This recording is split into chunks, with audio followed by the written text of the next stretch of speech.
Hey everyone, welcome back to Digitally Twisted Media. Alright, we're going to go talk about kind of what was floating around today all day long as I'm watching like different videos. It keeps popping up on the side, pumping aside. I'm like, I don't care. But turns out a lot of people care. So, we're all going to go talk about the the failure that was Ghostbusters 2016. Newsflash, I never watched it. I know a lot of people on YouTube, they talk trash about these movies, then they watch it themselves. Okay, that's fair. You can't really call yourself a critic if you don't watch the movies. Some movies, I just have no interest in watching myself, so I don't waste my time. Now, Paul Feig's Ghostbusters 2016 it just looked like an awful virtue signaling train wreck from very, very far away. And I wanted to come to see how it compared to the more recent one, Ghostbusters Afterlife, which, to be fair, I also still haven't watched. It's in there, trust me. I wanted to watch it, but Spider-Man got the first grab and pull in. I actually wanted to watch The Green Knight. I ended up not watching it either. Been pretty busy. But how did it compare? How good was it? And most importantly, why should it even be considered for the ultimate box set? And why I think it did not go into the box set. So I'm a guy like, you know what, I believe in ideals, I believe in morals, but I also, at the end, I believe in reality. Reality is, it wasn't as popular. It was very divisive, it was abrasive. Anybody who's watched anything that's far away from left-leaning, like even if you watched, no, I'll correct myself, even if you watch left-leaning, like, media associated with this, you would think every person doesn't want to watch it because there's some evil, crazy MAGA red hat wearing pro-Trump rah person, and we all just went on a giant crusade against it. Me personally, I didn't like it. I thought it was junk. I saw a trailer. I was like, I have no interest. And then after listening to people's reviews that I believed in, because I was bored one day, long after the movie had come out, I felt justified in that decision. So let's compare. Numbers don't lie. All right, so this is the numbers from thenumbers.com for Ghostbusters 2016. Domestic box office, 128 million. Okay, that seems pretty good. However, let's go down to production budget. Yeeks. 144 million. So that's a lot of money. All right, their opening weekend, they only made 46 million. That's yikes. Now, man, wow, in their opening weekend, they didn't even beat with domestic video sales. Like DVD sales, Blu-ray sales. I don't know if they completely put everything in here. Like I don't know if they include digital Blu-ray or digital HD for DVD. I'm not sure, but that's kind of what they put in there. I guess I could hit details, but let's see here. Boom. Oh Lord, that's too much information.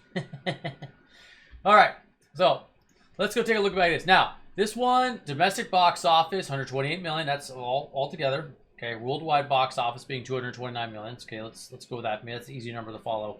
Opening weekend, 46. Now, let's go look to Ghostbusters Afterlife. Now, if no one remembers what Ghostbusters Afterlife was, it was more like a respectable, basically the third film, like the end of the trilogy, respectful nod off to the old characters of Ghostbusters. Okay, I haven't watched it still. I mean to, but let's take a look.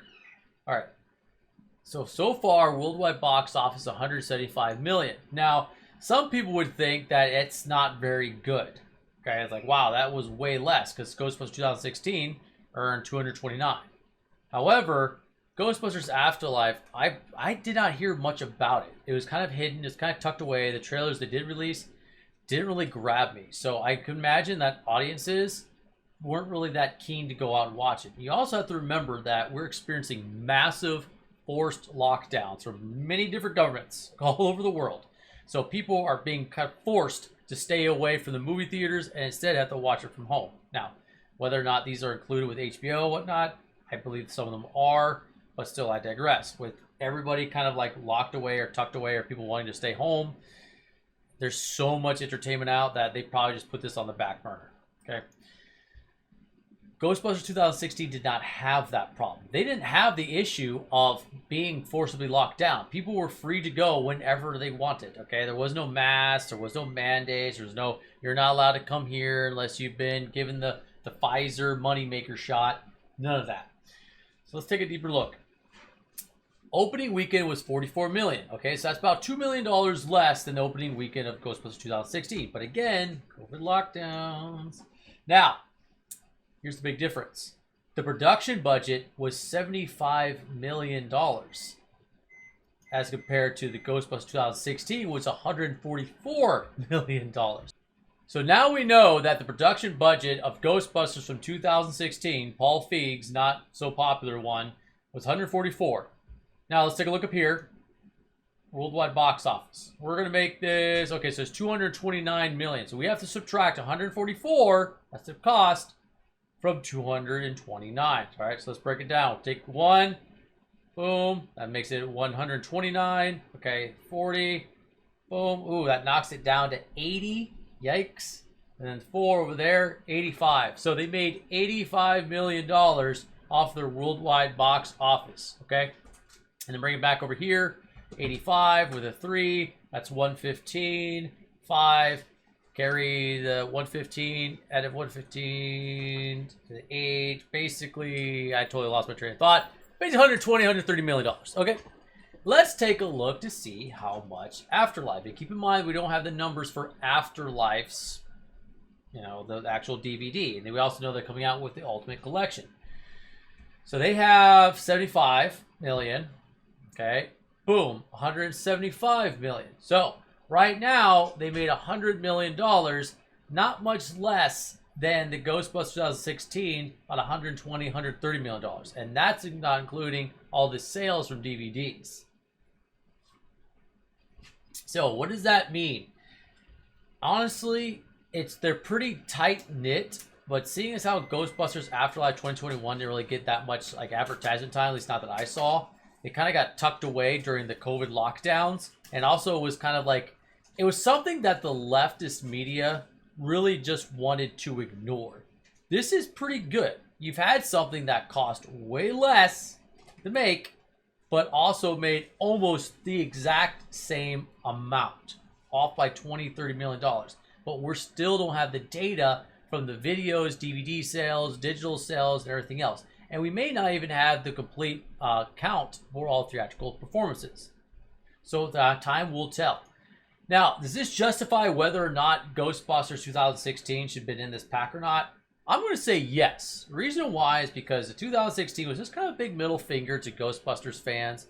It was more of a political punch than anything else. It also, just besides all of that, from what I've seen, it's not very funny. It's very slapstick. It's very goofy. It's very forced. I remember that Paul Feig kept just telling his 4 actresses, "Hey, just act funny. Oh yeah, just dance right now. Oh yeah, that's hilarious. Just do that." And they did a lot of improv comedy, which just, honestly, that's not something you should be doing for major mainstream Hollywood movies, okay? That's something you do at your local theater group, or when you're bored after theater group, or you're LARPing somewhere, whatever, or you're role-playing online in some kind of game. Pick your poison. So I'm going to go with the fact that they were justified not putting it in here, because it just wasn't popular, it was very divisive, and it just wasn't as well liked by the fans. And they want people to buy this Ultimate Box Collection. You also have to remember it from, and like, let's just move everything I said to the side, from an executive mindset. You want people to buy this because you want them to rebuy the first 2 Ghostbusters that they loved, but you also want them to buy Ghostbusters Afterlife, a DVD that they haven't had the opportunity to buy yet. Does that justify it? I think so. Money, popularity, lack of politics, and also rarity. That's going to drive up sales. Let's keep a close look on this, see where it goes, and then we'll have our final determination, our final conclusion, our final verdict of whether or not Ghostbusters 2016 should have been here or not. What do you guys think? You think my numbers are accurate? Do you think they're fair? Do you think I'm just like being a little biased? Let me know down in the comment section below, and we will see you all next time.